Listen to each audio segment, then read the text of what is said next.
دیا کام نہیں آ سکتا تھا، تقدیر کا فیصلہ اٹل تھا۔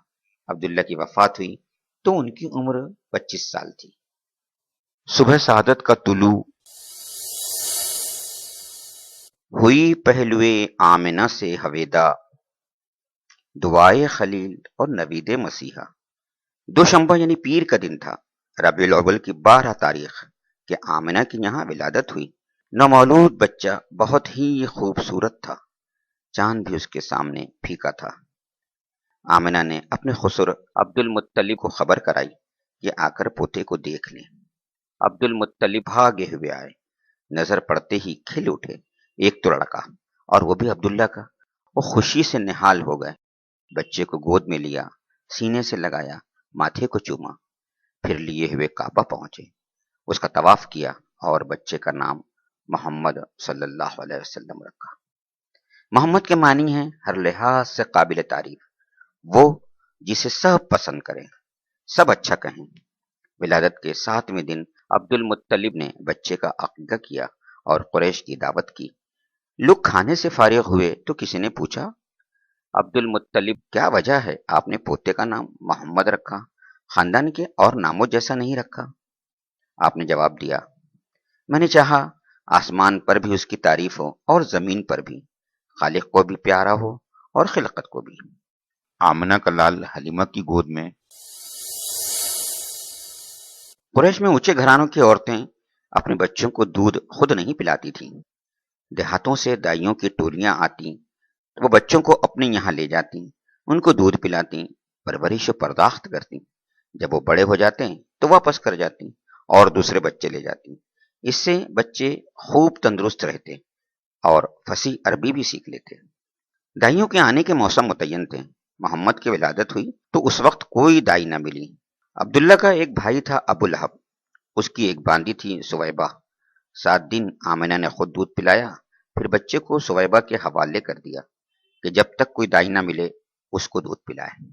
سویبہ نے بس کچھ ہی دن دودھ پلایا تھا کہ قبیلہ بنی سعد کی دائیاں آ گئی۔ دائیاں بچے تلاش کرنے لگی، وہ گھر گھر جاتی، ماں کو اپنی خدمت پیش کرتی، مائیں جس کو پسند کرتی اپنا بچہ اس کے حوالے کر دیتی۔ ساری ماؤں نے دائیاں چن لی اور ساری دائیوں کی گودیں بھر گئیں۔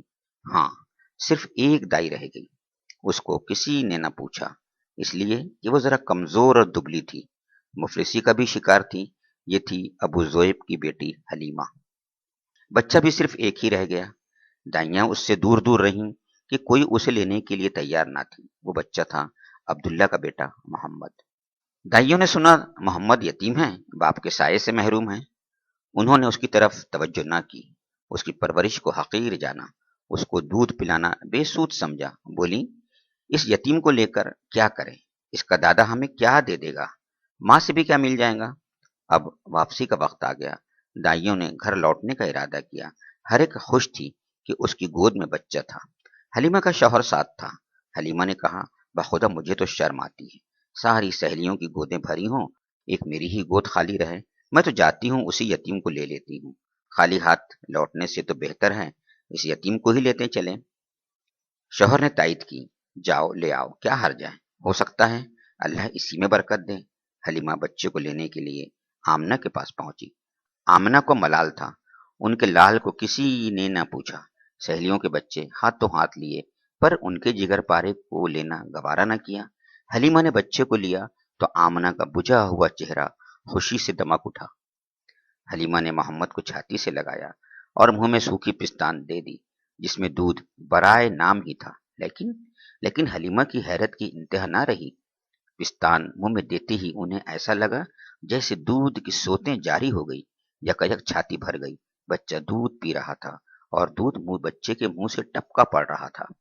محمد سیر ہو چکے تو حلیمہ کے بچے نے بھی جی بھر کر پیا، حالانکہ اس سے پہلے تنہا اسی کے لیے دودھ ناکافی ہوتا۔ وہ پیتا لیکن کبھی سیر ہونے کی نوبت نہ آتی، چھاتی چوستا اور چوس کے رہ جاتا۔ حلیمہ کی ایک اونٹنی تھی، دبلی پتلی بالکل مریل۔ بھوک لگی تو شوہر اسے دوہنے اٹھے، آنکھیں پھٹی کی پھٹی رہ گئیں۔ وہ تھن جو ہمیشہ سوکھا رہتا آج بالکل بھرا ہوا تھا، دودھ خود بخود ٹپکا پڑ رہا تھا۔ شوہر نے خود بھی پیا، بیوی کو بھی پلایا،